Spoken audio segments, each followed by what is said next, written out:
సద్గుణ శేఖరా యేసయ్యా నిన్ను సియోనులో చూచెదా పరవశించి పాడుచు పరవళ్ళు త్రొక్కెదా యేసయ్యా నిన్ను సియోనులో చూచెదా పరవశించి పాడుచు పరవళ్ళు త్రొక్కెదా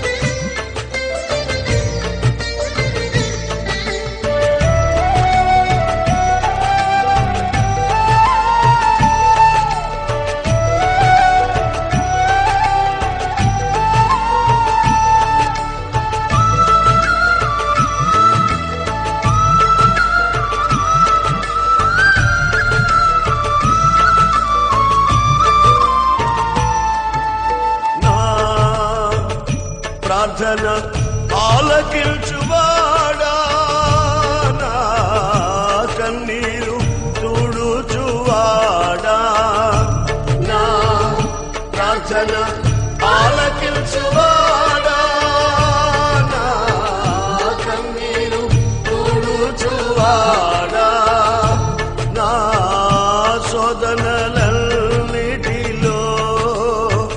ఇమ్మానుయేలువై నాకు తోడై నిలిచితివా నా శోధనలన్నిటిలో ఇమ్మానుయేలువై నాకు తోడై నిలిచితివా సర్వాంగ సుందరా సద్గుణ శేఖరా యేసయ్యా నిన్ను సియోనులో చూచెదా పరవశించి పాడుచు పరవళ్ళు త్రొక్కెదా యేసయ్యా నిన్ను సియోనులో చూచెదా పరవశించి పాడుచు పరవళ్ళు త్రొక్కెదా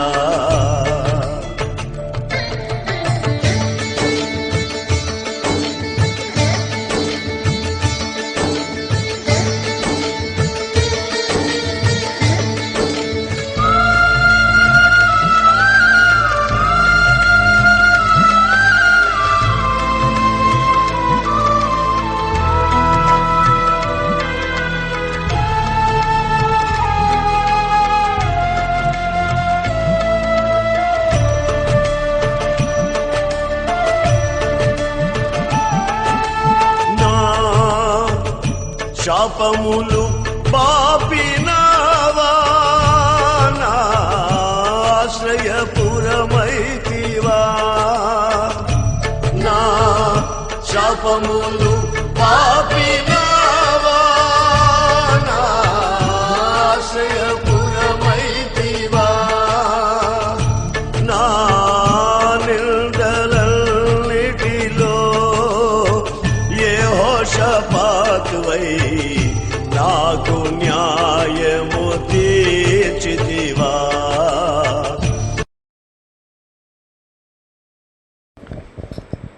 పాత నిబంధన గ్రంథం కీర్తనల గ్రంథం 148వ అధ్యాయం మొదటి వచనాన్ని మనం చదువుకొని ఉన్నాం.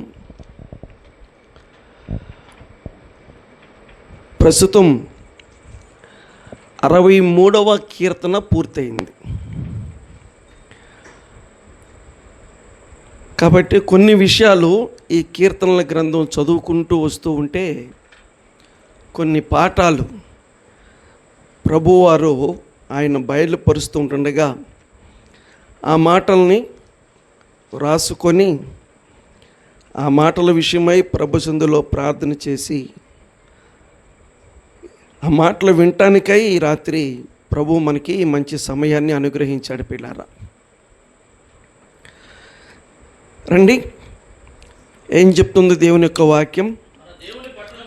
కీర్తనల గ్రంథములో, మరి గత వారము కూడా మనము కీర్తనల గ్రంథములని చదువుకొని ఉన్నాం. కారణం ఏంటంటే ప్రస్తుతం అదే పుస్తకం చదువుతున్నాం కాబట్టి అందులో ఉన్న సంగతుల్ని దేవుడు బయలుపరుస్తూ ఉన్నాడు. మన దేవుని పట్టణమందు, ఆయన పరిశుద్ధ పర్వతం ముందు, యెహోవా ఎవరు? ప్రస్తుతం మనం అదే పాఠంలో కొనసాగిస్తున్నాం పిల్లారా. మరలా చెప్తున్నాను, యెహోవా అనగానే వేరు, యేసు ప్రభు వేరు అని మాత్రం తలంచబాకండి. యెహోవాయే యేసు ప్రభు, యేసు ప్రభువే పరిశుద్ధాత్మ దేవుడు. మరలా చెప్తున్నాను, పోయినారని చెప్పిన మాట, త్రియేక దేవుడు, త్రిత్వం కలిగినటువంటి దేవుడు పిల్లారా. యెహోవా గొప్పవాడు. పిల్లలు గమనించండి, ఆయన గొప్పతనాన్ని గురించి ఈ మధ్యకాలంలో కొన్ని మనము ఈ గ్రంథంలో నుంచి పరిశీలన చేస్తూ వస్తూ ఉన్నాం. మరి ఇంత గొప్పవాడు ఏం చేయబడాలి? ఇంత గొప్పవాడు ఏం చేయబడాలి చెప్పాలి. మీరు ఈ మాటలు వినే ఉంటారనుకుంటున్నాను. కీర్తి, బైబిల్లో మాట కాదు, కీర్తి శేషుల, అది కీర్తి శేషులు అంటే ఎవరు? ఆయన మనిషే. కాకపోతే ఏంటంటే ఆయన జీవించిన బ్రతికిన కాలాల్లో కొన్ని కార్యాలంటే దేవునికి సంబంధించిన కాదు, లోకరీతిగా పిల్లరా, డబ్బు పరంగా కానీ, పలుకుబడి పరంగా కానీ, రాజకీయ పరంగా కానీ, తెలివితేటల్లో కానీ, ఏమన్నా కనిపెట్టడంలో, తయారు చేయటంలో కొంతమంది అలాగేమవుతారు, గుర్తుండిపోతుంటారు పిల్లారా. వారు చనిపోయిన తర్వాత వారిని గురించినటువంటి మాటలు కొన్ని ఇలా చెప్తుంటారు, కీర్తి శేషులు అని మాట పిల్లరా. అంటే ఎంతైనా కొంచెం ఆ మనిషి చెప్పుకోదగ్గ మనిషే, కానీ ఆయన చేసినటువంటి కొన్ని గుర్తుండిపోయే వాటిని బట్టి ఆయన వెళ్ళిపోయినా కూడా ఆయన కుటుంబ సభ్యులు కానివ్వండి, ఆయనతో పరిచయస్తులు కానివ్వండి పిల్లరా, ఈ రకంగా మాట్లాడుతూ కీర్తిశేషులు అనేటువంటి మాటని మనం ఎక్కువ శాతం వింటూ ఉంటాం. అలాంటిది కాదు ఇక్కడ. మనుషుల్ని గమనించండి, కీర్తిశేషులు అని పొగిడినట్టుగా కాదు ఇక్కడ చెప్పింది. క్రీస్తుని పిల్లరా, అసలు ఆయన ఎవరంటే గొప్పవాడు. మరి ఆ గొప్పవాడు ఏం చేయబడాలి? వాళ్ళు కీర్తిశేషులుగానే ఉంటారు. కానీ ఈయన గమనించండి, కీర్తనీయుడిగా ఉంటాడు పిల్లరా. ఈయన కీర్తి అంత లెక్క విస్తరిస్తూ ఉంటుంది. ఎంత లెక్క అయితే విస్తరించిద్దో అంత లెక్క కూడా ఈయన గురించి ఏం చేస్తారు? కీర్తనలు మనం చూస్తున్నాం, యెహోవా గొప్పవాడును బహు కీర్తనీయుడనై ఉన్నాడు. అంటే ఆయన గురించి ఏం చేయొచ్చు? ఆయన గురించి పిల్లరా చెప్పుకోవటం కాదు, వినండి, చెప్పుకోవటం కాదు, ఆయన గురించి చెప్పుకోవటం కన్నా ఆయన గురించి పాడటమే మిన్న. ఆయన గురించి చెప్పుకోవటం కాదు, ఏం చేయాలి? ఆయన గురించి పాడుకోవటం గొప్ప విషయం పిల్లారా. అందుకని ఆయన బిడ్డలు అనబడిన వారు ఆయన గురించి పాడకుండా ఉండలేరు పిల్లరా. ఆయన గురించి పాడుకోకుండా ఉండలేరు పిల్లరా. ఆయన ఎంత గొప్ప కీర్తనీయుడో అది ఎరిగిన భక్తులు అనబడిన ప్రతి ఒక్కరు కూడా ఆయన గురించి తప్పనిసరిగా ఏం చేస్తారు? పాడతారు పిల్లారా. ఇంకా చెప్పాలంటే ఈ 66 పుస్తకాల్లో ఈ పుస్తకానికి ఉన్న పేరే అది. ఏం పేరు పిల్లరా? కీర్తన. ఈ 150 అధ్యాయాలు కలిగినటువంటి పుస్తకానికి పెట్టిన పేరు ఏంటంటే కీర్తనలు. అంటే అన్నీ ఏంటి? పాటలే పిల్లరా, అన్ని పాటలే. 150 పాటలు అంటే అనుమానం లేదు, 150 పాటలే పిల్లరా. సరిపోతాయా 150 పిల్లరా? 150 సరిపోతాయి అని అంటే 150 కాదు, దాని పక్కన ఎన్ని సున్నాలు పెట్టినా ఎన్ని సున్నాలని పెట్టచ్చు పిల్లరా. నేను అడుగుతున్నా, చెప్పండి, ఇప్పటికి 150 పాటలే అయినాయా, ఇంకేమైనా ఎక్కువైనాయా? ఏమండి 150 అని అంటే అసలు ఎన్ని అంటే, ఇలా చూడండి, బైబిల్ ఎంత బాగా ముద్రించబడుతుందో ఆయన గురించిన పాటలు కూడా ఆ రకంగానే ముద్రించబడతా ఉన్నాయి పిల్లారా. ఆయన గురించిన మాటలు పరిశుద్ధమైనటువంటి గ్రంథము ఏ రకంగా త్వరగా ఎక్కువ శాతం విరామము లేకుండా ప్రింటింగ్ ప్రెస్సులో దేవుని యొక్క వాక్యం ముద్రించబడుతుందో, అలాగే ఆయన గురించిన పాటలు కూడా ఏమవుతున్నాయి ఆ రకంగా పిల్లారా. అర్థం చేసుకోండి, అపార్థం చేసుకోపాకండి. ఆయన్ని గురించి చెప్పేవాళ్ళు, ప్రభు నిన్ను గురించి చెప్పటమే కాదు నాయన, ప్రభు నిన్ను గురించి చెప్పటమే కాదు నాయన. నేను గురువారం మన ఎలీషా పాస్టర్ గారు చెప్తుంటే ప్రసంగం ఏమని, ఒక్క వరం అడిగాడంట పిల్లారా. ఏమడిగాడు? ఒక్క వరం అడిగాడంట పిల్లారా. ఆలోచన చేయండి. ప్రభువా నిన్ను గురించి చెప్పటమే కాదు నాయన, మరేం చేయాలి? నిన్ను గురించి పాడాలి ప్రభువా, నిన్ను గురించి పాడాలి. నిన్ను గురించి చెప్తున్నాం కానీ నిన్ను గురించి పాడాలనే ఆశ ఉంది నాయన కృష్ణందు పిల్లరా అని. ఈనాడు చాలామంది ప్రసంగికులు కూడా ఏం చేస్తున్నారు, పాటలు వారి జీవితంలో రాస్తున్నారు పిల్లారా.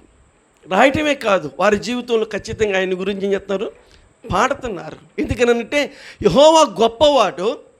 పిల్లలు గమనించండి, ఆయన ఎవరంటే ఆయన కీర్తనీయుడు కాదు కదా, ఆయన బహు కీర్తనీయుడు పిల్లారా. ఉంటాయి అడపదడప కొంతమందిని గురించిన 4-5 పాటలు ఉంటాయి పిల్లారా. కొంతమందిని గురించిన కొన్ని పాటలు ఉంటాయి, కానీ కొన్ని కాదు, ఎన్నో. బహు కీర్తనీయుడు పిల్లారా, బహు కీర్తనీయుడు. యెహోవా గొప్పవాడు, ఆయన బహు కీర్తనీయుడునై ఉన్నాడు పిల్లారా. ఖచ్చితంగా ఆయన గురించి ఏం చేయాలి, పాడాలి. ఖచ్చితంగా పాడి తీరాలి. ఈ రాత్రికాలం దేవుని గురించి మొట్టమొదటిగా పాట పాడిన భక్తుడు ఎవరు? దేవుని గురించి మొట్టమొదటిగా పాట పాడిన భక్తుడు ఎవరయ్యా అంటే పిల్లరా, 2వ అధ్యాయం 23వ వచనం ఆదికాండం 2వ అధ్యాయం 23వ వచనంలో మొట్టమొదటిగా దేవుని గురించి ఈయన గొప్పవాడు, అంతేకాదు ఈయన కీర్తనీయుడు, అంతేకాదు ఈయన బహు కీర్తనీయుడై ఉన్నాడు అని ఆదిలోనే ఆయన గురించినటువంటి అతి గంభీరమైన సంగతిని తెలుసుకొని ఆదిలోనే పిల్లరా పాటని తనకు తానుగా ఆయన గురించినటువంటి పాటను రచించి పాడినవాడు ఎవరంటే మొట్టమొదటి మానవుడు పిల్లరా. ఆయన ద్వారా ఆయన గొప్పవాడని, ఆయన కీర్తనీయుడై ఉన్నాడని ఆదాము ఆయన గురించి పాట పాడుకోకుండా ఉండలేదు పిల్లరా. ఏమని పాడుతున్నాడు? ఎవరు పాడుతున్నారు? ఆదాము పాడుతున్నాడు. ఏమని చూసారా? ఆ మాట కావాలి మనకు అక్కడ. ఎందుకంటే నా ఎముకలు కాదు, అప్పుడు ఆదాము ఇట్లాగన్నాడు. ఏమన్నాడు పిల్లరా? పాట పాడుతున్నాడు. అది పాట లేకపోతే మాటలా? ఏమంటే అక్కడ పాటగానే మాటలను ఏం చేశాడంటే ఇది పాట అని దానికి ఒక ప్రత్యేక చూపించాడు. అక్కడ ఇది పాట, ఇది మాటలు కాదు అన్నట్టుగా, ఇది పాట అన్నట్టుగా, ఇది పాటగానే అక్కడ దాని యొక్క లైన్ ఇచ్చాడు. నా ఎముకలలో ఎముక, నా మాంసములలో మాంసం, నరునిలో నుండి. మరి మీరు ఇంకా బైబిల్ చూసి చెబుతున్నారు, మరి దారుణమయ్యా. మరి బైబిల్ చూసి చెప్తారేంటి? ఈ మొదటి పాటని అలా మనం చూస్తున్నామంటే నవ్వుల పాలైపోద్ది మనకి పిల్లరా. ఇది మనము చూడకుండా పాడగలిగిన పాట. నా ఎముకలలో ఎముక, నా మాంసములలో మాంసం, ఇది నరునిలో నుండి తీయబడిన కనుక ఇది నారి అనబడును అని ఆదాము చక్కని ఒక పాటని రచించాడు పిల్లరా. ఒక మాట చెప్పాలనుకుంటున్నాను. అదేంటంటే ఆశ్చర్యకరమైన విషయం ఏంటంటే ప్రారంభం పాట ఇది. దేనికి సంబంధించిన పాట ఇది? ఏమంటే ఇది దేనికి సంబంధించిన పాట? అదేలే, ఏ సందర్భంలో పాట? గృహప్రవేశమా? చెప్పండి, లేదా జ్ఞాపకార్థ? మరి ఏ పాట ఇది? మీకంటే ఇక్కడ పెళ్లి కొడుకు పెళ్లి కూతురు కూర్చోబెడితే కానీ అప్పుడు చెబుతారు మీరు ఇదే పాట పిల్లరా. ఇది వివాహానికి సంబంధించిన పాట. అంటే మొట్టమొదటి పాట ఏ పాట అంటే అది వివాహానికి సంబంధించిన పాట పిల్లరా. ఈరోజు ఈ అధ్యాయాన్ని ధ్యానం చేస్తుంటే ప్రభు ఇచ్చిన ఆలోచన ఏంటంటే ప్రారంభములో వివాహం పాటే, ముగింపులో కూడా వివాహం పాటే పిల్లరా. వివాహంతో పాట స్టార్ట్ అయింది, వివాహంతోనే పాటలు ఏమవుతాయి? ముగించబడతాయి. ఖచ్చితం. ప్రకటన 19:6-8 బైబిల్ గ్రంథములో ఆఖరి పుస్తకం ప్రకటన గ్రంథం 19వ అధ్యాయం 6వ వచనం. చూసారా, మళ్ళీ అక్కడ కూడా అది వచ్చింది. గొప్ప అనే మాట చూడండి పిల్లారా. అప్పుడు గొప్ప అంటే ప్రారంభంలో ఏమి లేదు, గొప్ప లేదు. అప్పుడు గొప్ప జన సమూహం లేదు. ప్రారంభంలో చేసేలేకే వాళ్ళు ఇద్దరే ఉన్నారు పిల్లారా. కానీ ప్రకటన గ్రంథానికి వచ్చేలకి ఏమైంది? గొప్ప జన సమూహం అయిపోయింది పిల్లారా. అంటే ఇద్దరుతో ప్రారంభించబడిన ఈ పాట గొప్ప జన సమూహము కూడా ఆ పాటని పాడుకోకుండా ఉండలేకపోతున్నారు పిల్లారా. ఆ పాటని పాడుకోకుండా ఉండలేకపోతున్నారు. ఏం పాడుతున్నారు? ఆ గొప్ప జన సమూహం సర్వాధికారి ప్రభువునకు మన దేవుడు ఏలుచున్నాడు, ఆయనను స్తుతించుడి. అదిగో చూడండి పిల్లలు, గొర్రె పిల్ల వివాహ. ఈ రెండు మాటలు చదవాలంటే ఖచ్చితంగా ఇక్కడ పెళ్లి కొడుకో పెళ్లి కూతురు ఉంటే కానీ మన పాస్టర్లు ఏం చేయరు. మన పాస్టర్లు ఎట్లా తయారయ్యారంటే ఇక్కడ పెళ్లి కొడుకో పెళ్లి కూతురు ఉంటే కానీ ఆ మాటలు బయటికి ఎప్పుడు రావు పిల్లారా. మనకు కానీ బీరువాలో ఉన్న చీర, కొత్త చీర ఎప్పుడు వచ్చింది? కొత్త బట్టలు ఎప్పుడు వస్తాయి బయటికి? అలాగే ఇక్కడ ఇలా ఉంటే కానీ ఆ పాట బయటికి రాదు. అప్పుడే పాడాలని ప్రభు ఏమీ చెప్పలేదు పిల్లారా. అప్పుడే పాడాలని ప్రభు ఏం చెప్పలా. కాకపోతే మనం ఆ రకంగా అలవాటు పడ్డాం. ప్రారంభములో వివాహం పాట, ముగింపులో కూడా వివాహం పాట. యెహోవా గొప్పవాడు, ఆయన బహు కీర్తనీయుడై ఉన్నాడు అని చెప్పి భక్తులు ఆ రకంగా పాటలు పాడుతున్నారు పిల్లారా. రండి, ఈ రాత్రికాల సమయంలో ఈ గొప్ప బహు కీర్తనుడై ఉన్నటువంటి దేవుణ్ణి ఎలాగ పాటలు పాడుతున్నారు అంటే దైవ గ్రంథములో రాయబడిన మాట 101వ కీర్తన 1వ వచనాన్ని కూడా చూద్దాం. పరిశుద్ధమైన బైబిల్ గ్రంథంలో కీర్తనల గ్రంథం 101వ కీర్తన 1వ వచనం. నేను కృపను గూర్చి చదువయ్యా. ఈయనంట కృపను గురించి పాడతాడంట. ఆదాం గారు దేని గురించి పాడాడు? ఆయన వివాహాన్ని గురించి పాడాడు. ఈయనంటాడు నాకు ఆ పాట కాదు కానీ నేను కృపను గురించి పాడతానన్నాడు పిల్లలు. ఇలా అడుగుతాను, చెప్పండి, వివాహాన్ని గురించిన పాట గొప్పదా, కృపను గురించిన పాట గొప్పదా? ఆ లెక్కకు వచ్చే దేంది దానికే పిల్లలు, దేంది దానికే ఉంటుంది. ఆలోచన చేయండి. ఆ లెక్కకు వస్తే వివాహం కన్నా మించింది మాత్రము కృపను గురించిన పాటే పిల్లరా. అంటే ఎందుకు ఆ మాట చెప్తున్నానంటే నేను కృపను గురించి పాడతాను, నేను కృపను గురించి పాడతాను. కృపను గురించి పాడుతున్న గొప్పతనం ఏందంటే ఎఫెసీలకు రాసిన పత్రిక 2వ అధ్యాయం 8వ వచనం. క్రొత్త నిబంధన గ్రంథం ఎఫెసీలకు రాసిన పత్రిక 2వ అధ్యాయం 8వ వచనం. మీరు విశ్వాసము ద్వారా కృపచేతనే రక్షించబడి ఉన్నారు. రక్షణ ముఖ్యమా, వివాహం ముఖ్యమా? సరిగ్గా చెప్పండి. రక్షణ ముఖ్యమా, వివాహం ముఖ్యమా? పాస్టర్ గారు పెళ్లి చేయాలి అంటే పిల్లలు గమనించండి, ఈ పెళ్లి చేసుకునే దంపతులు ముందు ఏం కలిగి ఉండాలి? ఈ పెళ్లి చేసుకునే దంపతులు ఏం కలిగి ఉండాలి అని అంటే ఖచ్చితంగా వాళ్ళు రక్షణ పొంది బాప్టిజం తీసుకున్న వాళ్ళై ఉండాలి పిల్లలు. ఈరోజు రక్షణ కంటే పెళ్ళికి. ఈరోజు బాప్టిజం కంటే వివాహానికి ఎక్కువగా ఏమని ప్రాధాన్యతలు మనం చూడగలుగుతూ ఉన్నాం. ఇది దేవుని యొక్క వాక్యానికి విరుద్ధమైనటువంటి విషయం పిల్లారా. పెద్దలు వినాలి వాక్యం. పిల్లలకి పెళ్లి చేయాలి అని ఆతురత పడే వాళ్ళు చాలామంది ఉన్నారు. ఏమో వచ్చే సంవత్సరం ఇది చేసేయాల్సింది, ఎవరికి ఏమో వెళ్ళేలోపు ఆ పిల్లకి ఒక ఇంట్లో నుంచి ఒక ఐదులో పెట్టాల్సింది. ఈ రెండు చేయటం అవసరమే, కానీ వాటికంటే ముఖ్యమైనది రక్షణ, పాప క్షమాపణ. ఇది మనం అందరం తెలుసుకోకుండానే వివాహాల విషయంలో మనం చాలా తొందరపడుతున్నాం పిల్లారా. అదేంటి, దేవుడే కదా దాన్ని ఏర్పాటు చేసినవాడంటే, క్రీస్తునందు ప్రేమైన సహోదరి సహోదరులారా, దేవుడు వివాహం ముందు ఏర్పాటు చేశాడా, రక్షణ కార్యాన్ని ముందు ఏర్పాటు చేశాడా అంటే, జగత్తు పునాది వేయబడక మునిపే పిల్లలు గమనించండి, బలి మనం చూడగలుగుతున్నాం. వివాహం ముందా, బలి ముందా, వివాహం ముందా, రక్షణ ముందా అని అంటే, వివాహానికంటే ముందేంటి, రక్షణ కార్యాన్ని దేవుడు ముందు ఏర్పాటు చేశాడు. కాకపోతే ఎన్ని మర్మముగా ఉంటే అంత లోతుకి వెళ్ళి మనం బయటికి తీసుకురాలేం పిల్లారా. ఇప్పుడు 1 పేతురు 1:19 లెక్కల ప్రకారం ఏంటిది, ఎప్పుడు ఏర్పాటు చేశాడు బలి? చదువుతారు ఒకసారి వచ్చిన 1 పేతురు పత్రిక 1:19 క్రొత్త నిబంధన. అమూల్యమైన రక్తం చేత, అనగా నిర్దోషమును గొర్రెపిల్ల వంటి క్రీస్తు రక్తము చేత పిల్లరా ఎప్పుడు ఏర్పాటు చేశారు ఇది?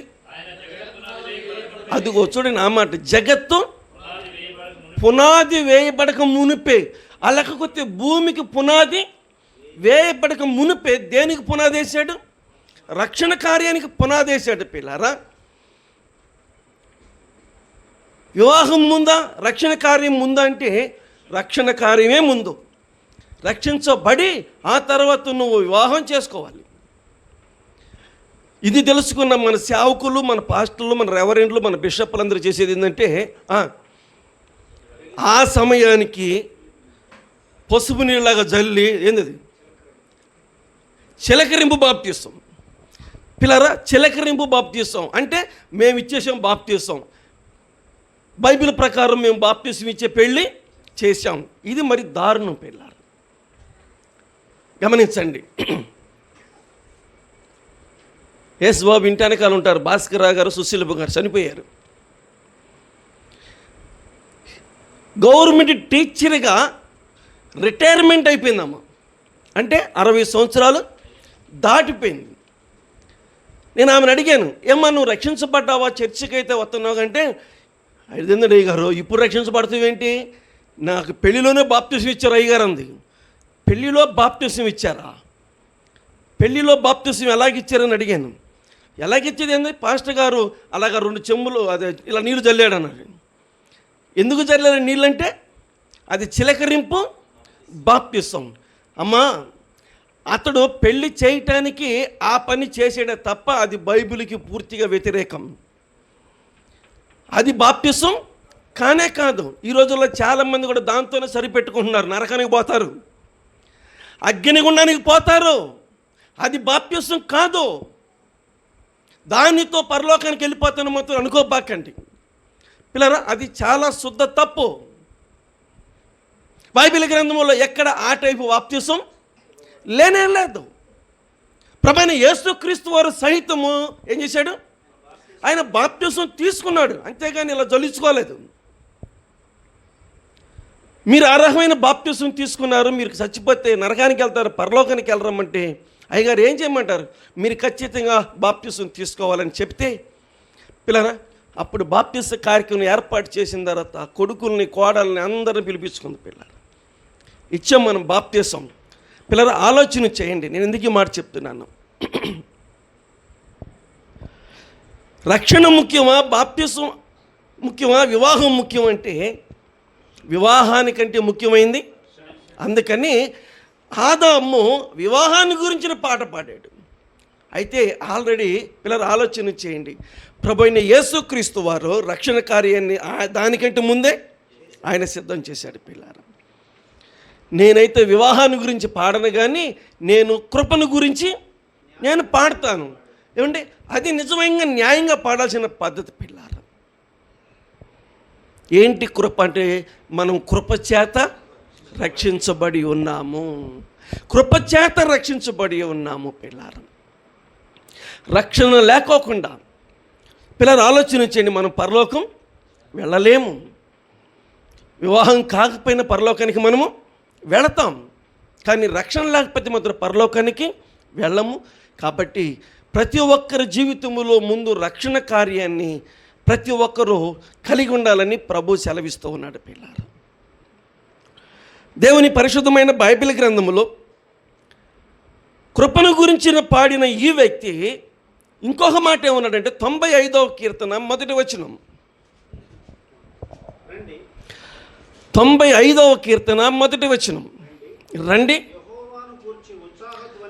యెహోవాను గురించి ఉత్సాహధ్వని. ఇంతకీ ఉత్సాహం ఎప్పుడు వచ్చింది? మీరు చెప్తారు బాగానే, ఉత్సాహం ఎప్పుడు వచ్చింది అంటే నెల జీతం చేతిలో పడగానే ఉత్సాహం వచ్చిద్దా? ఉత్సాహం అదేనా? ఇంతకు సత్యానంద గారు మీ జీతం ఎప్పుడు వచ్చింది? ఏం జీతం 2 నెలలకు 3 నెలలకు పడుతుంటావా? సరేలే 3 నెలలకు పడినా ఒకసారి ఇస్తారు కదా. ఏమంటే ఎప్పుడైనా ఇస్తారు కదా. ఇంతకు ఉత్సాహం ఎప్పుడు వచ్చిందంటే జీతం పడిన రోజు వచ్చింది ఉత్సాహం. పిల్లల జీతం పడినప్పుడు ఉత్సాహం వచ్చేసింది. బైబిల్ ప్రకారం చెప్పేది ఏంటంటే, నిజంగా ఉత్సాహం ఎప్పుడు వచ్చిందో మరలా 95వ కీర్తన. రండి,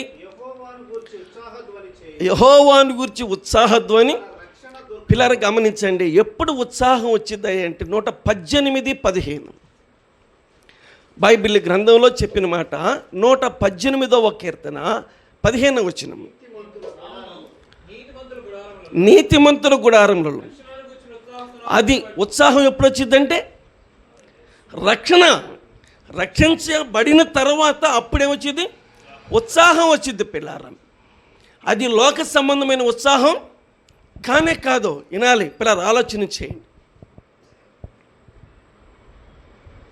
చాలా సంవత్సరాల క్రితం ఆ మధ్యకాలంలో బైబిల్ని చదవటం అనేది క్యాసెట్ల రూపంలో వదిలేరు.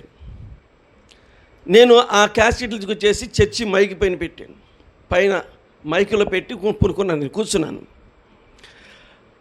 మనకి గాంధీనగర్లో అబ్రహాం, దేవసాహం తమ్ముడు అబ్రహాం, ఇప్పుడు ప్రస్తుతానికి తెలుగుదేశం ఉన్నాడు చూడు, ఆయన ఎవరు? దాస్, వాళ్ళ అన్న తమ్ముడా పిల్లలు? అబ్రహాం పాస్టర్ గారు అరగంట సేపు నేను సమాధుల్లో కూర్చొని వింటున్నాను. దేన్ని? మైకులో పెట్టినటువంటి వాక్యాన్ని వాళ్ళు క్యాసెట్లో చదువుకుంటూ పోతుంటే కొనుక్కొని ఎవరు వచ్చి ఇచ్చారు. అవి క్యాసెట్లో పెట్టి మైకులో అరగంట నుంచి నేను ఆ బైబిల్లో చెప్తూ ఉంటే నేను కూర్చొని వింటున్నానండి. చాలా ఏంటంటే చాలా బుద్ధి అవుతుందండి. అతని గురించి నాకు బాగా అనుభవం ఉంది. అతను ఎన్ని తొందర పనులు చేస్తాడో అవన్నీ నాకు బాగా తెలుసు. నాకు ఆరోగ్యం మాట చెప్పాలంటే వాడు. పిల్లరా, అబ్రహాం ఎంత మారేవయ్యా నువ్వు అసలుకి. నిజంగా నేను చూస్తే నాకు చాలా సంతోషంగా ఉంది. ఎందుకంటే ఆ పరిసర ప్రాంతంలో ఎక్కడ డప్పు కొట్టినా ఇక చిందులేసేది ఏనే, ఇంకా తన మన ఏముండదు. ఎక్కడ డప్పు కొట్టినా సరే అక్కడికి వెళ్ళిపోయి ఇక ఎగురుతుంటాడు అనమాట. నువ్వు ఎంత మారేవు అబ్రహాం, దేవుని వాక్యాన్ని కూర్చొని వింటున్నావా, నాకు చాలా సంతోషంగా ఉందని నేనంటే అంటాడు. ఇప్పుడు మాత్రం ఏంటి తక్కువ అనుకుంటున్నావేంటి, డప్పు వినబడి అన్నాడు. అయితే మళ్ళీ పోయింది మొత్తం. అంటే ఇప్పుడు అరగంట సేపు విన్నదంతా ఏమైంది అంటే ఇక అలా వింటాం, ఇలా వదిలేయటమేనా పిల్లరా? గమనించండి. అంటే కొంతమందికి ఆ రకమైనటువంటి శబ్దాలు చెప్తే ఏమవుతాయి? ఉత్సాహం వచ్చింది పిల్లరా, ఆ రకంగా. కొంతమందికి చేతులు డబ్బులు పెడితే అదొక రకమైన ఉత్సాహం వచ్చేస్తూ ఉంటుంది. ఇవన్నీ తాత్కాలికమైన ఉత్సాహాలు. ఇవన్నీ కొద్దిసేపు కనబడి అంతలో మాయమయ్యే ఉత్సాహాలు పిల్లల. కానీ నిజమైన ఉత్సాహం దేనిలో ఉంటుంది అంటే రక్షణను గూర్చిన ఉత్సాహం పిల్లల, రక్షణను గూర్చిన ఉత్సాహం. దీనికి గమనించండి పిల్లరా, కొద్ది రోజులుండి ఆ తర్వాత సప్పబడేది కానే కాదు. ఇది రక్షణను గురించిన ఉత్సాహం. అందుకని 100 సంవత్సరాలు పైబడిన అబ్రహాము నడుస్తాడా పరిగెత్తుతాడా? చెప్పాలి. 100 సంవత్సరాల పైబడిన అబ్రహాము మనకలాగా నడుస్తాడా, పరిగెత్తుతాడా? ఎక్కడి నుంచి వచ్చింది ఆ ఉత్సాహం? ఎక్కడి నుంచి వచ్చింది ఆ హుషారం? నేను చూపించే పర్వతం పైకి వెళ్ళి బలర్పించమన్నాడు. ఎక్కడి నుంచి వచ్చింది అంత గొప్ప పర్వతం ఎక్కే శక్తి? అంటే రక్షణలో ఉత్సాహం ఉంది పిల్లారా. రక్షణ గమనించండి, ఎలాంటి వ్యక్తికైనా ఏం కలిగించేది? ఉజ్జీవాన్ని తీసుకొచ్చేది, ఉత్సాహాన్ని తీసుకొచ్చేది పిల్లారా.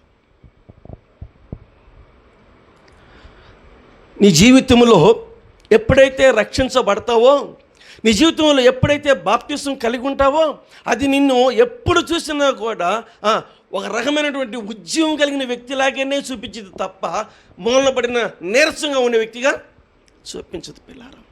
ఇది మాత్రం గమనించండి. ప్రభువు నమ్ముకున్న బిడ్డలు ఎప్పుడు చూసినా ఎలా ఉంటారు? ఉత్సాహంగానే ఉంటారు పిల్లారా. లోక సంబంధమైన వాటిని బట్టి ఉత్సాహం కాదు, అది దేవుడు అనుగ్రహించిన రక్షణను బట్టి. కాబట్టి యెహోవా గొప్పవాడు పిల్లరా. యెహోవా ఎవరు? గొప్పవాడు. ఆయన బహు కీర్తనీయుడు. ఆయన బహు కీర్తనీయుడు పిల్లరా. అందుగురించి ఆయన గురించి భక్తులందరూ ఏం చేస్తారు? ఆయన గురించి చక్కని పాటలు పాడుతుంటారని దేవుని యొక్క వాక్యములో మనం చూడగలుగుతూ ఉన్నాం.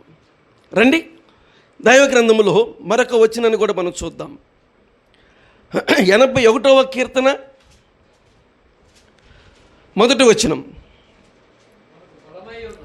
పరిశుద్ధమైన బైబిల్ గ్రంథములో 81వ కీర్తన మొదటి వచనం చూడండి. మనకు బలమయ్యున్న దేవునికి. చూడండి పిల్ల, అసలుకి ఇది ఒక పాట. ఇది కూడా పాటే మనం చదువుకుంది. మరలా చదవండి 81వ కీర్తన. మనకి బలమై ఉన్న దేవుణ్ణి. ఇంతకీ ఈ యెహోవా ఎవరు? బలహీనుడా, బలవంతుడా? ఏమంటే ఈ యెహోవా ఎవరు అంటే బలవంతుడైన దేవుడు. ఈ మాట కూడా చెప్పాలంటే మనకేం రావాలి? క్రిస్మస్ రావాలి. ఈ మాట కూడా చెప్పాలంటే క్రిస్మస్ రావాలి పిల్లరా. అప్పుడు కానీ ఏలయనగా చెప్పండి. ఇంకంతే ఇలా స్టార్ట్ చేసిన సుబ్బారావు చూసారా, రెడీగా ఉన్నాడు. ఏలయనగా మనకు శిశువు పుట్టాను, మనకు కుమారుడు అనుగ్రహించబడాను. పిల్లలు గమనించండి, ఆయన ఆశ్చర్యకరుడు, ఆలోచనకర్త, అదిగో బలవంతుడైన దేవుడు. అంటే సంవత్సరానికి ఒకసారి మాత్రం ఈ మాట చెప్తారంతే పిల్లరా. కాదండి, ప్రతిరోజు ఆయన బలాన్ని గురించి చెప్పాలి. ప్రతిరోజు ఆయన బలాన్ని గురించి మనం మాట్లాడాలి పిల్లలు. ప్రతిరోజు ఆయన బలాన్ని గురించి ఆయన పాడాలి. ఎవరైనా 81వ కీర్తన. మన బలమై ఉన్న దేవునికి, ఆయన బలమైనటువంటి నామాన్ని, ఆయన బలమైనటువంటి దేవుణ్ణి మనం ఏం చేయాలి? ఆనందగానం చేయాలి పిల్లలు. ఆనందగానం చేయాలి. ఇంతకైనా బలవంతుడా, బలహీనుడా అంటే నిర్గమాకాండం 15వ అధ్యాయం 2వ వచనమా దైవ గ్రంథములో మనం చూస్తున్నాం. నిర్గమాకాండం 15వ అధ్యాయం 2వ వచనం. యెహోవా నా బలము. అది చూసారండి, యెహోవా నా బలం అనగానే మీరు అక్కడ 18 క్రితం వెళ్ళిపోతారు అనుకున్నా నేను. మనకు అదే తెలిసింది. ఏమంటే 18వ కీర్తన కంటే ముందే మోషే ఏం చేశాడు? ఇశ్రాయేలు ఏం చేశారు? యెహోవా నా బలము, ఆయన గురించి ఏం చేస్తాను? నేను గానం చేస్తాను. ఆనందగానం, మామూలు గానం కాదు. ఏ గానం? ఆనందగానం పిల్లరా. ఆనందగానం. రక్షించబడిన తర్వాత ఉంటుంది ఆనందం. ఆ ఆనందాన్ని మనం చెప్పలేం పిల్లరా. ఆయన బలమైనటువంటి నామాన్ని పాటల రూపంలో పాడాలి పిల్లరా. బైబిల్ గ్రంథములో బలమైన తూర్పు గాలిని రప్పించి పొంగుతున్న ఎర్ర సముద్రాన్ని 2 పాయలుగా చేశాడు. అంతా కూడా జరిగింది కొన్ని రాత్రులు కాదు, కొన్ని పగళ్ళు కాదు, ఒక రాత్రిలోనే. ఇదంతా జరిగింది కేవలం ఒక రాత్రిలోనే. ఎర్ర సముద్రాన్ని 2 పాయలుగా చేసి, ఆ పాయలుగా చేసినటువంటి కింద తేమని ఆరిపోయిన నేలగా చేసి, ఆ దానిలో నుంచి ఇశ్రాయేలు ఏం చేశాడు? పొడి నేల మీద నడిపించాడు పిల్లరా. బలమైన తూర్పు గాలిని రప్పించాడు. రప్పిస్తాడు అంతే. ఎందుకనంటే ఆయన ఏ దేవుడు? చెప్పండి, ఆయన బలమైన దేవుడు చెప్పరా?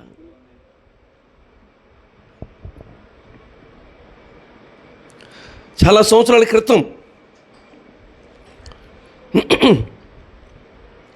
పిల్లరా, పాస్టమ్ గారు స్త్రీల కుడికి బాగా చెబుతుందని అంటున్నారు. అమ్మన్న యెహోషువ అందుకున్నాడు. ఎందుకు చెప్పడు? తిమోతిని ఇన్ని పుస్తకాలు తెచ్చి పడేశాడు ఏడా. మీకు అర్థమైంది నీ మాట? పాస్టమ్మ గారు స్త్రీల కుడికి చెబుతున్నాను అంటే యెహోషువ అంటాడు ఎందుకు చెప్పడు? తిమోతిని ఇన్ని పుస్తకాలు తెచ్చి ఆడ పాడేసాడు, అవి చదివి చెబుతుంది. అసలు ఆమెకు బైబిల్ అక్షరమే కనబడదు. 10 సంవత్సరాల పైన అవుతుంది బైబిల్ అక్షరం కనబడి, మన మొహాలే కనబడవు ఆమెకి. పిల్లరా, చెప్పిన ప్రసంగాలు ఇంత అక్షరాలతో రాసుకొని చెప్పిద్ది తప్ప బైబిల్ ఆమె చూడదు. పిల్లరా, నేను ఎందుకు ఈ మాట చెప్తున్నానంటే, కొంతమంది ఏదైనా చేశారనుకో, ఎందుకు చేయరు, వాళ్ళకి ఎంత ఉంది చేస్తారు. పిల్లరా, ఆ రకంగా ఉన్నదాన్ని బట్టి ఏం చేస్తారు, మాట్లాడుతూ ఉంటారు. పిల్లరా, యెహోవా బలవంతుడు పిల్లరా, కాబట్టి ఆయన బలవంతుడు కాబట్టి ఏనండి, బలమైన తూర్పుగాలను రప్పించి చెప్పాలి సముద్రాన్ని పాయలుగా చేసి ఆరిపోయిన దానిలాగా చేశాడు. ఆయన బలవంతుడైన దేవుడు. ఆయన బలాన్ని దేని మీద ఏం చేస్తాడు? ఉపయోగిస్తాడు. ఆయన బలాన్ని దేనిపైన ఉపయోగిస్తాడు. ఈ రాత్రికాలం ఇంతకీ దేవుడు నీకు ఇచ్చిన నోటితో ఏ రోజైనా ఆయన గురించి ఈ రకంగా పాడిన అనుభవం ఉందా? ఏ రోజైనా దేవుని గురించి పాడాలనే ఆలోచన ఉందా అని అంటే ఇలా అడగాలనుకుంటున్నాను. మీరు ఏమనుకుంటారు? ఏమో, చర్చిలోకి వస్తేనే కొంతమందికి పాడబుద్ధి అయింది. ఏంటి అయ్యారు నాకెళ్ళి చూస్తున్నాం? కొంతమందికి ఇంకా చెప్పాలంటే స్టేజీ మీదకి వెళ్తేనే పాడబుద్ధి అయింది కొంతమందికి. ఇంకోటి చెప్పనా, ఇంకా కొంతమందికి మ్యూజిక్లు ఉంటేనే పాడబుద్ధి అయింది మరి కొంతమందికి. ఈయన నిజమైన పాటలు కాదండి, ఈయన నిజమైన పాటలు కాదు. నిజంగా పాడే వ్యక్తికి చెప్పాలి చర్చితో పని లేదు, చెప్పాలి మైకుతో పని లేదు, స్టేజ్ మీద పని లేదు, మ్యూజిక్లతో అంతకన్నా పని లేనే లేదు. అంతే, ఎక్కడున్నా పాడతాడు. అంతే పిల్లలు, ఎక్కడున్నా కూడా పాడతాడు. కృష్ణుంది పిల్లరా, వీటి మీద పాడటం తప్ప నేను అంటలేదు. అవన్నీ ప్రదర్శనలు, అవన్నీ జనాలకి కనపడేలాగా ఉంటాయి పిల్లరా. నిజంగా దేవుని గురించి పాడాలని నువ్వు ఎక్కడైనా ఎప్పుడైనా ఏ సమయంలో అయినా పాడుకోవచ్చు పిల్లరా. ఆ బలమైన దేవుని గురించి మనం పాడలేకపోతున్నామంటే నిజంగా మనం ఎంత బలహీనులము. అంటే ఈ రోజుకైనా గొప్ప కీర్తనీయుడన్న సంగతి నీకు ఇంకా పూర్తిగా అర్థం కాలా. అందుకని నేను ఏం చేయలేకపోతున్నావు, పాడలేకపోతున్నావు పిల్లలు. ఏమ్మా అయ్యా నాకు చదువు రాదయ్యా. ఈ మధ్య ఫోన్లో యూట్యూబ్లో ఒక ముసలాం వైరల్ అవుతులా మారుతామా? ఎంత చదువుకుందామా? ఎన్ని పాటలు పడితే కంటస్తా. నువ్వు ఏ పాటని కదిలించండి ఆ ముసలమ్మ మారుతమ్మ అక్క వయసు ఉంటుందేమో నాకు తెలిసి. ఏమంటే ముసలమ్మ పిల్లలు ఎంతమంది ఛానల్లో ఏ పాటని కదిలిచ్చినా సరే పాడుతూ ఉంది. మొన్న ఒకసారి నన్ను పెట్టాను, ఆయన అడుగుతున్నాడు, వాళ్ళు ఏమంటారు అడిగే వాళ్ళని, అమ్మా యాంకర్లా ఆయన అడుగుతున్నాడు, ఏమ్మా ఇప్పుడు చర్చి రోజు పెన్షన్ ఇస్తున్నారు అనుకో, పెన్షన్కి వెళ్తావా చర్చికి వెళ్తావా అంటే నేను చర్చికి వెళ్తాను అడుగుదామా. 4,000 ఇస్తాను, నాకు 4,000 పర్లేదు, నాకు రోజు చర్చి కావాలంటుంది. అంత బెత్తరపోతున్నాను పిల్లలు. అది నేను 4,000 రూపాయలు వద్దంటే నాకు చర్చి ముఖ్యం అడిగా అంతే పిల్లరా. డైరెక్ట్గా ఎంతమంది చూస్తున్నారో పిల్లరా. ఆమె పాడుతుంది, నేను అంటాను ఏం చదివిందామా? పొట్టకోసిన అక్షరం మొక్క పాడటానికి నీకు చదువు కావాలా? ఏమంటే పాడటానికి చదువు కావాలా? మరీ మా తల్లులు బద్దకస్తులు అయిపోయారు.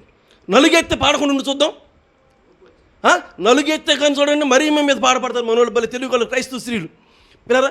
రావమ్మో మరియమ్మో నలుగు దూరం అన్నారు. మొన్న ఎవరు మన జయరాజు లక్క పాడుతుంది పిల్లలు, చచ్చిపోయింది ఇప్పుడు లేదు లామా. నేను అంటాను దేవుని గురించి పాడు, నువ్వు నమ్మిన బలమైన దేవుని గురించి పాడు. పాడకుండా ఉండబాకు, పాడటం రాదని మాత్రం అనబాకు పిల్లరా. నేను చదువుకునే రోజుల్లో ప్రైవేట్కి వెళ్తున్నాను, సార్ నాకు చదువు రావట్లేదు సార్ అంటే అంటాడు. ఇవాళ ఐసీలో ఉన్నటువంటి మా వాడిని ఇద్దరు కలిసి స్కూల్కి వెళితే అన్నాడు, నాకు రావట్లేదు అనబాకు, పాడగా పాడగా ఆయన చదువు చెప్పమంటే ఆయన చెప్తున్నాడు, పాడగా పాడగా పాడగా అడుగుతాడంట ఆయన చెప్తున్నాడు. అలాగే చదవగా చదవగా చదువు వచ్చిందంట. పిల్లారా, మనసు ఉండాలే కానీ, ఇంట్రెస్ట్ ఉండాలే కానీ ఖచ్చితంగా ఏం చేయగలుగుతావు? పాట వచ్చింది. పిల్లారా, ఇంతకీ నువ్వు రక్షించబడ్డ ఆనందంలో నువ్వు ఉంటే ఖచ్చితంగా దేవుని గురించి ఏం చేస్తావు? పాడతావు. రండి, ఎవరైనా బైబిల్ గ్రంథంలో మనం చూస్తూ ఉన్నాం. పిల్లారా, కృపను గురించి పాడతానంటాడు ఒక ఆయన, ఇంకో ఆయన ఏమంటాడు? పిల్లరా, నేనైతే నేను ఉత్సాహం, రండి రండి ఉత్సాహగానం చేద్దాం అంటాడు రెండు ఆయన. మూడు ఆయన అంటాడు, మన బలమైన దేవుని గురించి ఆనందగానం పాడదాం అన్నాడు. పిల్లరా, అంటే ఎవరి అనుభవాలు వాళ్ళే. పిల్లరా, ఎవరి అనుభవాలు వాళ్ళే. ప్రభు నమ్ముకున్న తర్వాత నీ అనుభవం కూడా చూపించాలి. ప్రభు నమ్ముకున్న తర్వాత నీ అనుభవం కూడా చూపించాలి. ఆ అనుభవమే నువ్వు దేవుని బిడ్డవని రుజువు చేసిద్ది. పిల్లరా, ఆ అనుభవమే నువ్వు దేవుని బిడ్డవని రుజువు చేసిద్ది. మనం పాడుతున్నప్పుడు అందరికీ నచ్చుతుందో నచ్చుతుందని చూడబాకండి. కొంతమంది నచ్చుతుంది, కొంతమందికి నచ్చవు. మనుషులు మనకు అవసరం లేదు. పిల్లరా, నీకు అవకాశం ఇస్తే, అవకాశం ఇవ్వకపోయినా ఇంటికాడైనా సరే పాడుకుంటా ఉండు, దేవుని గురించి పాట పాడుతూ ఉండు. దేవుని వాక్యంలో మనం చూస్తూ ఉన్నాం. పిల్లరా, దేవుని పరిశుద్ధమైన బైబిల్ గ్రంథంలో మరొక వచనాన్ని కూడా మనం గమనిస్తుంది. కీర్తన గ్రంథంలోని 45వ కీర్తన, దైవ గ్రంథంలో మొదటి వచనం. 45వ కీర్తన మొదటి వచనం. ఒక దివ్యమైన సంగతితో నా హృదయం అవుతుంది బహుగా ఉప్పొంగుచున్నది, నేను రాజును గురించి. ఇంతకీ ఏం పెట్టాలి ఈ కీర్తనకి? ఆ పైన ఉందిగా చిన్న అక్షరాలతో చివరి మాట చూడండి ఏముంటుందో. అదుగో పిల్లరా, ప్రేమను గురించి పాట అంట. అది ప్రేమను గురించిన పాట అంట. ప్రేమను గురించి అంటే లోకంలో ఉన్న ప్రేమను కాదు, మరి అలా మోసపోయారు. భలేవలా ఉండరు. నేను చెప్పేది లోకంలో ఉన్న ప్రేమను గురించి కాదు. ప్రేమ అంటారు కానీ వాడికి అర్థమే తెలీదు. ఇక్కడ చెప్పిన మాట ఏంటంటే ప్రేమను గురించిన పాట. అంటే ఎవరిని గురించి? ప్రేమ అంటే ఎవరు? పిల్లలు వినండి, 1 యోహాను పత్రిక 4:16 త్వరగా.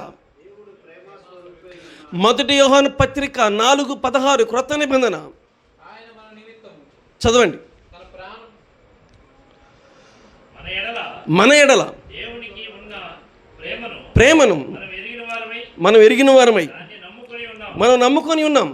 అదిగో దేవుడు. అది పిల్లరా, ప్రేమ అంటే లోకంలో వాళ్ళ ప్రేమను కాదు నేను చెప్పేది. అసలు దేవుడు ఏమై ఉన్నాడు? ఇందాక ఒక వ్యక్తి ఏమన్నాడు? ఆయన బలం అన్నాడు. ఇందాక ఇంకొక వ్యక్తి ఏమన్నాడు? ఆయన రక్షణ గురించిన ఉత్సాహం అన్నాడు. పిల్లరా, అర్థం చేసుకోండి. ఇంకొక ఆయన ఏమన్నాడు? కృపను గురించి అన్నాడు. ఈయనేమన్నాడు? ఒకవేళ అందరూ వాళ్ళైనా వాళ్ళు అనుభవాల్లో ఆయన గురించిన అవగాహన. తల్లి, అమ్మా, బాబు ఏనండి వాక్యం.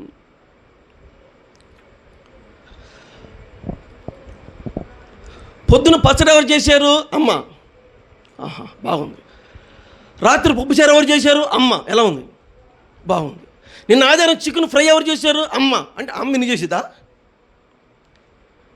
పచ్చడి చేసిద్దా, పప్పు చేసిద్దా, ఫ్రై చేసిద్దా?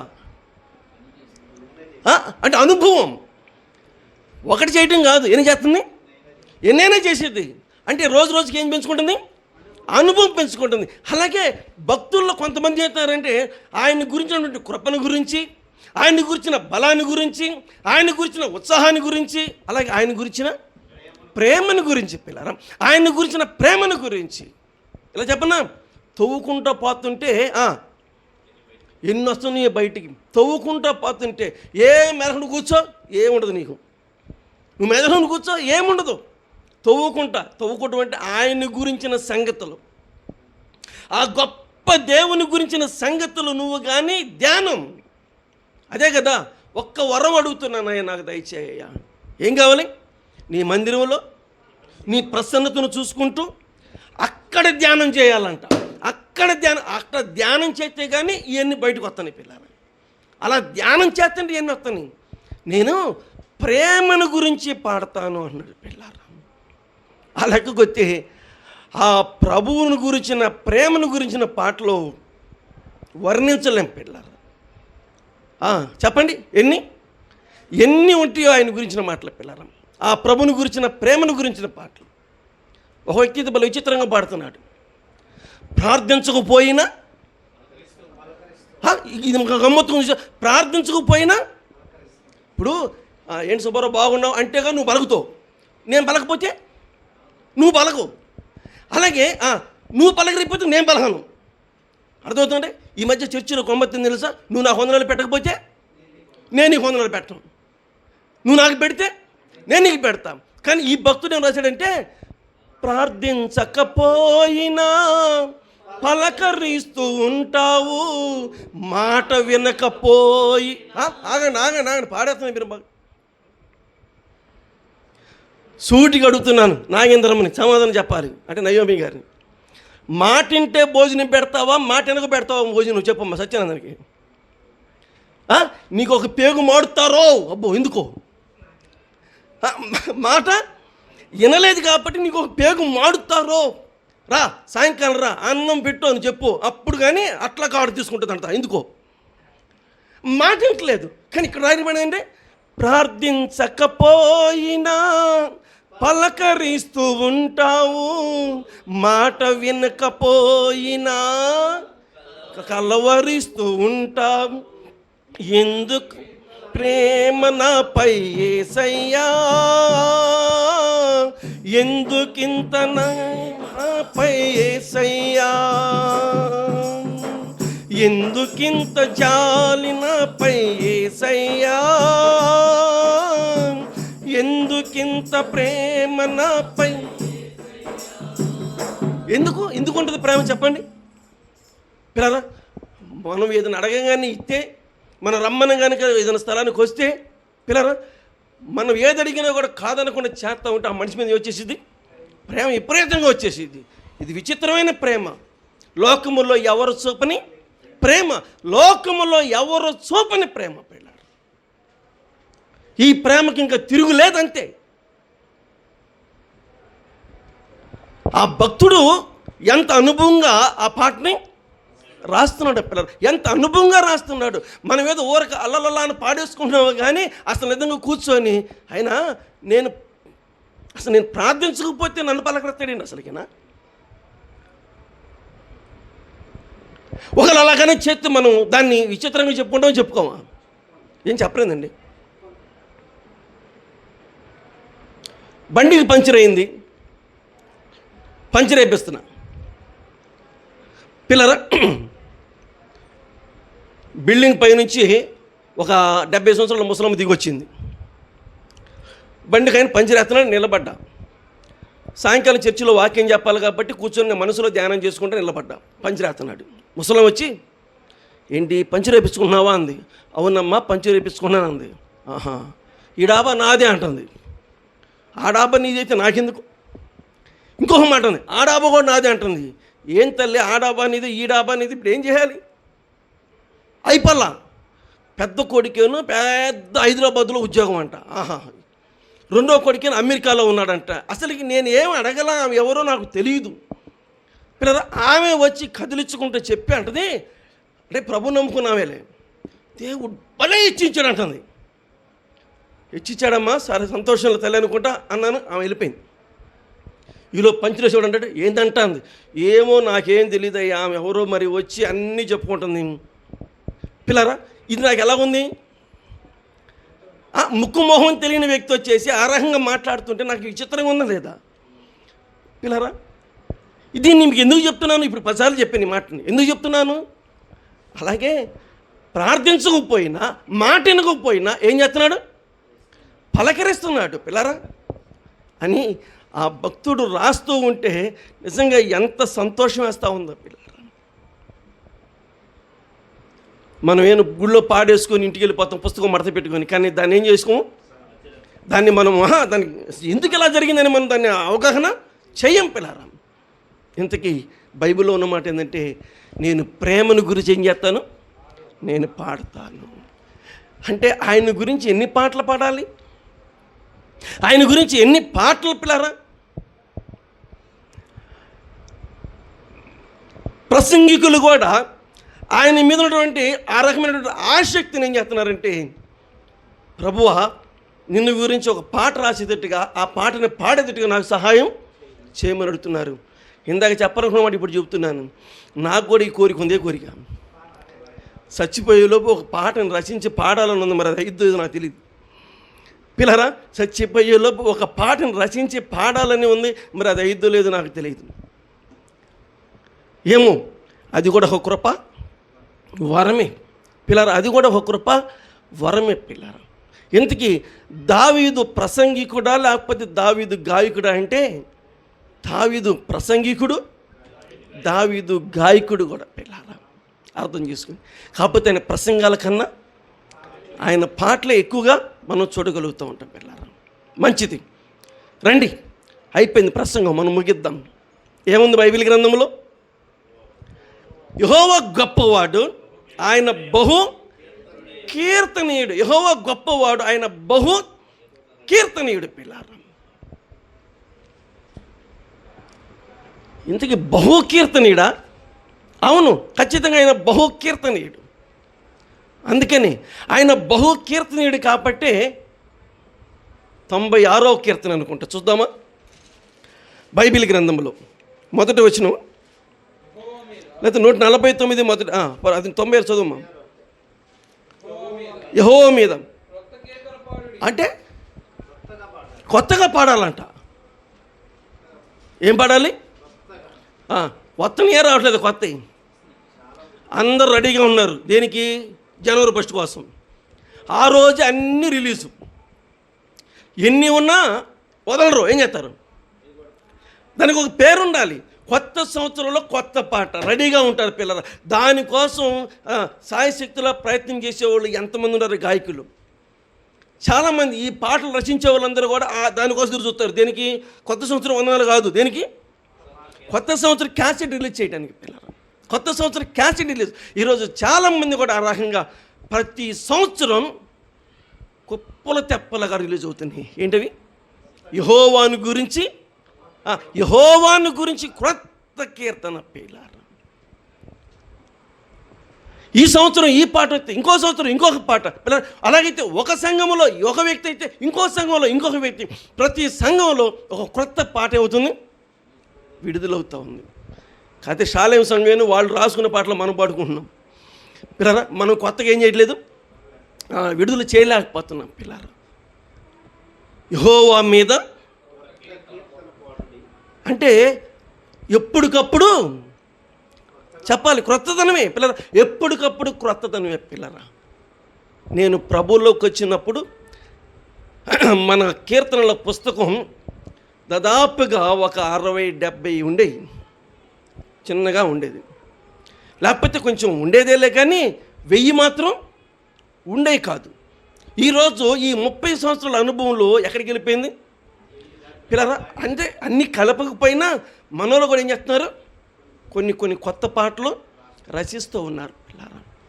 ఆయన ఇస్తున్నాడు, ఆ తలంపులు ఆలోచన ఇస్తున్నాడు. యెహోవా గొప్పవాడు. నేను ఈ లోకం నుంచి వెళ్ళేంత వరకు ఆ యెహోవా గొప్పవాడు, బహు కీర్తనీయుడు కాబట్టి ఆయన గురించి ఎప్పటికప్పుడు ఏం చేయాలి? కొత్త కీర్తన పాడాలి పిల్లరా.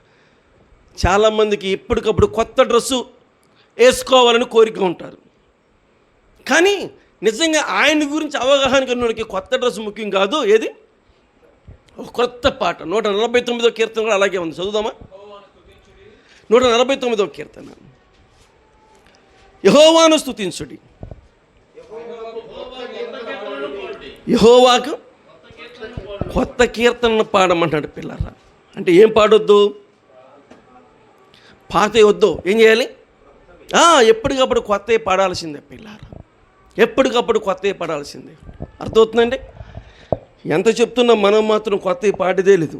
ఏం పాడుతుంటాం? చెప్పాలి పిల్లరా. ఎన్నో పాటలు కొత్తవి వస్తున్నాయి సహోదరులారా. సంఘాన్ని ఉజ్జీవింప చేయటానికి సందర్భాలను బట్టి పాడండి. అదే సమయంలో ఎప్పటికప్పుడు సంఘానికి ఏం నేర్పాలి? క్రొత్తదనం నేర్పాలి పిల్లరా. ఒక క్రొత్తదనం నేర్పాలి. ఆలోచన చేయండి. ఈరోజు మనం కొత్తగా రచించలేకపోయినా రచించిన భక్తుల దగ్గర ఉన్నటువంటి పాటలను యూట్యూబ్ ద్వారా ఏం చేసుకోవచ్చు, మనం నేర్చుకొని సంఘానికి ఏం చేయొచ్చు, నేర్పించవచ్చు పిల్లరా. ఆ రకంగా మనం కొత్త పాటలు రచించలేకపోయినా కనీసం ఆ రకమైన పాటలని భక్తుల ద్వారా మనం నేర్చుకొని సంఘాలకు నేర్పటం, అది సంఘాన్ని బాగా అభివృద్ధిలోనికి తీసుకురావడం ఉంటుంది. ఈ రాత్రి వాక్యం ముగిస్తుంటుండగా ఇంతకీ దేవుడు ఏమై ఉన్నాడు, గొప్పవాడై ఉన్నాడు. ఆ గొప్పవాడిని, ఆ బహు కీర్తనీయుడిని మనం ఏం చేస్తుండాలి పిల్లరా. ఇంతకు ఎప్పుడు కీర్తించాలంట, ఇంక అయిపోయింది, నేను ముగిస్తున్నాను. నిత్యము అన్నాడు. ఎప్పుడు పిల్లరా? నిత్యము, సూర్యోదయం మొదలుకొని సూర్యాస్తమయం వరకు. ఇప్పుడంటే ఒక టైం అనేది ఏం లేదు, సూర్యోదయం మొదలుకొని సూర్య అస్తమయం వరకు పిల్లరా. ఇంకా చెప్పలేడు, నిత్యము నిత్యము ఆయన్ని మనం స్తుతిస్తూ పాటల ద్వారా ఆయన్ని మనం కీర్తిస్తూ ఉండాలి. ప్రసంగికులు బల్ల మీదకి ఎక్కితేనే అందరికీ అర్థమవుతారు, కానీ మనం ఎక్కడ నిలబడ్డా సరే అక్కడ దేవుని గురించి పాటలు పాడుకుంటూ ఉంటే పిల్లరా తొందరగా మనం దేవుని బిడ్డలంగా అనేక మందికి ఏం చేయగలుగుతాం, గుర్తించగలుగుతాం పిల్లరా. రండి, ప్రభువుని నమ్ముకొని సైలెంట్గా ఉండకోకుండా ఆ ప్రభుని గురించినటువంటి గొప్ప కార్యాలని, ఆ కీర్తనీయుని గురించినటువంటి సంగతుల్ని మనం పాడుకుంటూ ప్రజలకు ఆ సంగతి తెలియపరుద్దాం. అక్కడ మోషే ఎత్తాడంట, ఎమ్మండి దాన్ని మిరియం ఏం చేసింది, ఆమె తీసుకొని ఆమె కూడా పాట పడుతుంది, గానం పిల్లరా. ఆమె కూడా కొంచెం స్వరకల్పన, ఆమె కూడా కొంచెం పల్లవి ఎత్తి ఆమె కూడా పాడుతూ ఉంది పిల్లరా. నువ్వు పాడుతూ ఉంటే నీ పక్కన వాళ్ళకి ఏమొచ్చింది, పాడాలనిపించింది పిల్లరా. ఆ రకమైనటువంటి ఉద్యమాన్ని తీసుకొద్దాం, ఆ రకమైనటువంటి ప్రభుని అందరికీ పరిచయం చేద్దాం. రక్షించబడ్డందుకు ఎప్పుడు మన నోరు దేవుని గురించి పాడుతూ ఉండాలి పిల్లరా. రక్షించబడ్డందుకు నా దేవుడు నాకు రక్షణ అనుగ్రహించాడని చెప్పి ఆ దేవుని గురించి పాడాలి. భక్తుడు చెప్తున్నాడు, నా జీవిత కాలం అంతా నేను నా దేవుని గురించి ఏం చేస్తాను, కీర్తన పాడతాను నా జీవిత కాలం అంతా అని చెప్తున్నారు పిల్లరా. ఆయన పాడట్లో ఉన్నంత ఆనందం అది అనుభవంలోకి వచ్చే తప్ప మనకి అర్థం కాదు. రండి, ఆ రకమైనటువంటి అనుభవంలో ప్రభువుని మనం మహింపరుద్దాం. తలలు వంచండి, ప్రార్థన చేద్దాం. కీర్తనీయుడైన మా ప్రియ పరలోకపు తండ్రి, మరొకసారి నీ పాదాలకి వందనాలు, స్తోత్రములు చెల్లిస్తున్నాం దేవా. నిజంగా మీరు ఎంత కీర్తనీయుడువో, అందుకని 150 మా ప్రభువా మా తండ్రి కీర్తనలు కలిగినటువంటి ఒక గొప్ప పుస్తకంగా మా కోసం మా ప్రభ మీరు ముద్రించినందుకు నీకు స్తోత్రాలు. వారి అనుభవాల్లో నుంచి వచ్చినటువంటి కొన్ని సంగతులు మా దృష్టికి తీసుకొచ్చి మాకు కొన్ని పాఠాలు నేర్పినందుకు నీకు వందనాలు చెల్లిస్తున్నాము నాయన. వారు ఎలా పాడి మిమ్మల్ని మహింపరిచారో మేము కూడా కొత్తగా పాటలు రచించలేకపోయినా భక్తుల ద్వారా మిమ్మల్ని గురించిన సంగతులని పాటల రూపంలోనైనా బయలుపరచబడుతుంటగా రక్షించబడ్డ మేము కూడా ఆ రకంగా నేను స్తుతించేవారుగా ఉంటానని సహాయం చేయండి. ఇలాగే పాడుకుంటూ పరలోకం చేరే భాగ్యాన్ని దయచేయమని యేసుక్రీస్తు నామములో స్తుతించి ప్రార్థన చేసి వేడుకున్నాము తండ్రి. ఆమేన్. అందరికీ వందనాలు.